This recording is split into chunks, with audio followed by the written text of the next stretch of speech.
7 अक्टूबर पिछले साल की तारीख और 7 अक्टूबर आज की तारीख के बीच सिर्फ नफरत देखने को मिली है। खून खराबा और बर्बादी का मंजर है। कई कहानियां हैं। दोनों ओर से जवान मारे जा रहे हैं और आम लोग हमले के दायरे में आकर दम तोड़ रहे हैं। आंकड़े बता रहे हैं कि इस जंग में जान माल का कितना नुकसान हुआ है और चिंता की बात यह है कि इस जंग का विस्तार अभी हो ही रहा है। अब तो ईरान भी सीधे सीधे जंग में कूद पड़ा है। एक हमला और युद्ध का आगाज हो गया।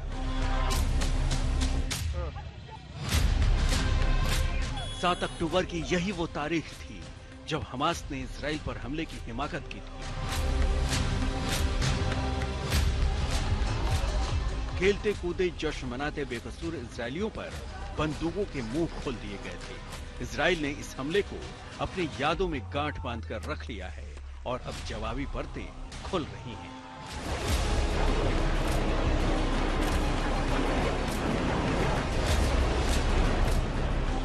वही तारीख, वही जगह, उस दिन भी भीड़ इकट्ठी थी, आज भी भीड़ इकट्ठी है। फर्क ये है कि उस दिन हमास कत्लेआम कर रहा था, आज हमास और उनके शुभचिंतक उस हमले का हिसाब चुका रहे हैं। ये देखिए, एक ग्रेनेड मारा गया यहाँ पर इस घर के सामने, जिसके निशान आपको स्प्लिंटर्स के पूरी जमीन पर दिखेंगे।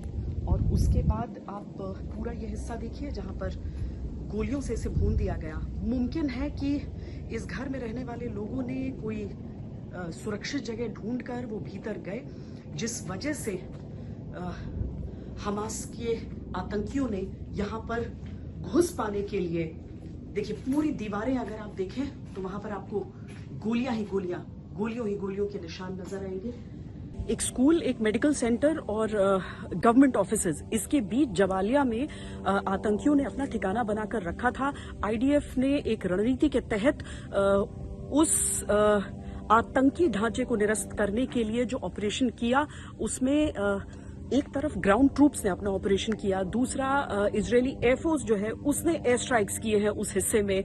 और इजरायल की तरफ से ये कहा जा रहा है कि उस इलाके में आतंक के जो अलग अलग कमांडर्स हैं उन्हें निशाना बनाया जा रहा है। कई आतंकी ठिकानों को ध्वस्त किया गया है। इजरायल ने हिजबुल्लाह को जड़ से उखाड़ने के लिए या बहुत कमजोर करने के लिए एक सुनियोजित तरीके से अपने ऑपरेशंस को चलाया। पहले इजरायल ने वो जो पेजर धमाके हुए थे उसमें टैक्टिकल कमांडर्स को लाइन से हटाया। उसके बाद वॉकी टॉकी अटैक से जो क्लोज प्रोटेक्शन टीम थी बड़े नेताओं की, उनको हटाया। और उसके बाद हसन नसरल्ला की एक मिसाइल अटैक में दाहिए में ही हत्या हो गई। उसके बाद उससे पहले फुआद शुक्र समेत कई बड़े नेता हिजबुल्लाह के मारे गए। लेकिन उसके बावजूद कई ऐसे हिजबुल्लाह के लड़ाके हैं, चाहे वो मिडिल रंग लीडरशिप की हो या फिर इस्लामिक रेवोल्यूशनरी गार्ड कोर के रिटायर्ड अफसर जो हिजबुल्लाह की अब कमान संभाले हैं, वो बेरूत से अलग अलग इलाके में चले गए। कुछ दक्षिणी लेबनान में आ गए तो कुछ बेका वैली के इलाके में चले गए। और इसीलिए अब इजरायल के ऑपरेशंस न केवल दक्षिणी लेबनान में बल्कि बेका वैली के इलाके में भी एक साथ चल रहे हैं। इस एक साल में दोनों तरफ सिर्फ बर्बादी हो रही है। 7 अक्टूबर 2023 को हमास ने 1200 इजरायलियों को मौत के घाट उतारे थे, 250 इजरायलियों को बंधक बना लिया था। 7 अक्टूबर 2024 तक इजरायल के जवाबी हमले में 41,870 बेकसूर फिलिस्तीनियों को जान गंवानी पड़ गई है।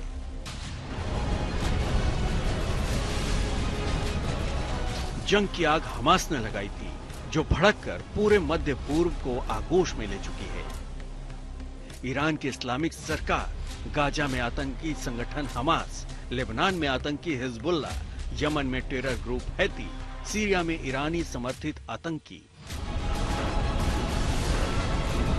इस युद्ध में इतने मोर्चे खुल चुके हैं कि इन्हें समेट दुनिया के किसी भी ताकत के बस की बात नहीं थी रही। दुनिया सहमी हुई है और चिंतित है।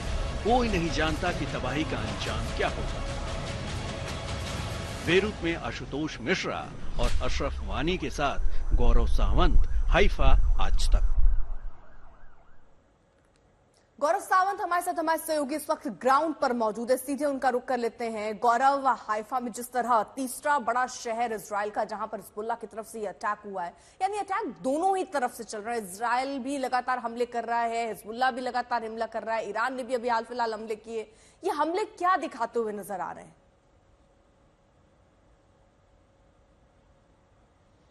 इस पूरे क्षेत्र में तनाव बहुत ज्यादा बढ़ रहा है। इजराइल की बात करें तो इजराइल इस समय 7 मोर्चों पर युद्ध लड़ रहा है और जब आप और मैं इस समय बात कर रहे हैं तो इजराइल की सेना हमास के खिलाफ गाजा पट्टी में बहुत ही एक सुनियोजित तरीके से ऑपरेशन को अंजाम दे रही है। और उत्तरी इजराइल, जहां इस समय मैं हूं हाइफा में, यहां से कुछ ही दूर जो इजराइल का लेबनान के साथ बॉर्डर है, उसके पास जो यहाँ की 91st डिवीजन है इजराइल की सेना की, उसने अभी लिमिटेड ऑपरेशन शुरू किए हैं, यानी ग्राउंड फोर्सेस को कमिट किया है इस समय इजराइल ने, ताकि जितने भी हिजबुल्लाह के ठिकाने हैं, बीती रात बेरूत पर भारी बमबारी की गई, सिंपैथेटिक डेटोनेशन कई जगह पर हुआ जहां पर उनके हथियारों के गोदाम थे। तो पहला विस्फोट जो वहां हुआ उसमें इजराइल की वायुसेना ने जिस मिसाइल से हमला किया था, उस हमले के बाद जितने वहां विस्फोटक रखे थे वो सब फट पड़े।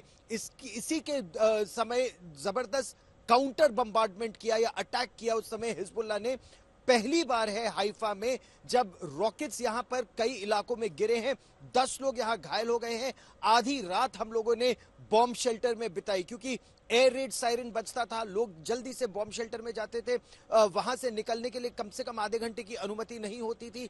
फिर जब आप निकलकर अपने कमरे में आइए, फिर एयर रेड सायरन बजता था और फिर जाना पड़ता था। तो इतना तनावपूर्ण यहां पर पिछले 24 घंटे में माहौल रहा है, खासतौर पर तब जब आज पहली बरसी है 7 अक्टूबर के उस आतंकी हमले की जो इजराइल पर हुआ था, सबसे बड़ा आतंकी हमला। और इसीलिए आने वाले समय में ये जो ऑपरेशंस है गाजा में भी, वेस्ट बैंक में भी और हिजबुल्लाह के खिलाफ, ये बहुत ज्यादा और तेज किए जाएंगे इजराइल की तरफ से।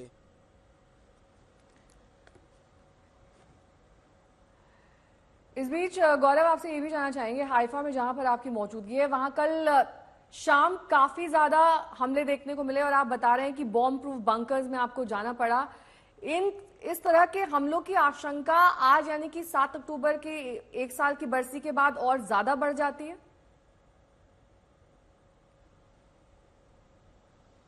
आपने बिल्कुल सही कहा, 1 साल बाद और हमलों की आशंका यहां पर है, खासतौर पर तब जब जितने भी यहां पर फैक्शंस, अगर युद्ध की आप बात करें तो दक्षिण में हमास, उत्तर में हिजबुल्लाह, यमन में हूथी विद्रोही, शिया जो रिबेल्स है, चाहे वो इराक की बात करें या सीरिया की बात करें, वो सभी एक साथ इजराइल को टारगेट करने की कोशिश कर रहे हैं।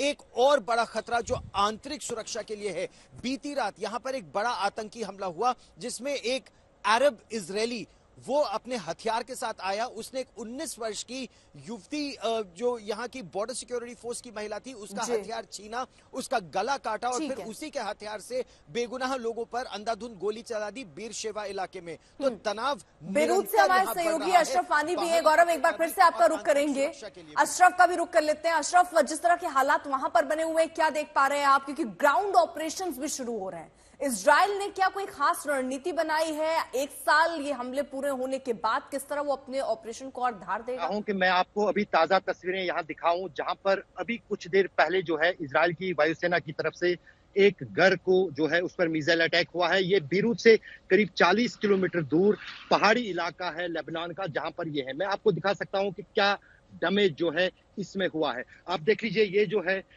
कितने सारे वाहन जो है अभी कुछ घंटे पहले जो है इस एयर स्ट्राइक में यहाँ जो इजरायली वायुसेना की तरफ से हमला हुआ है, कितने घर जो हैं बर्बाद हो गए हैं उस एयर स्ट्राइक में। ये यहाँ पर 2 घर हैं, बिल्कुल पहाड़ के बीचों बीच है, जहां पर ये इजराइल की जो स्ट्राइक है उसमें जो है आप देख सकते हैं कितना क्षति पहुंची है।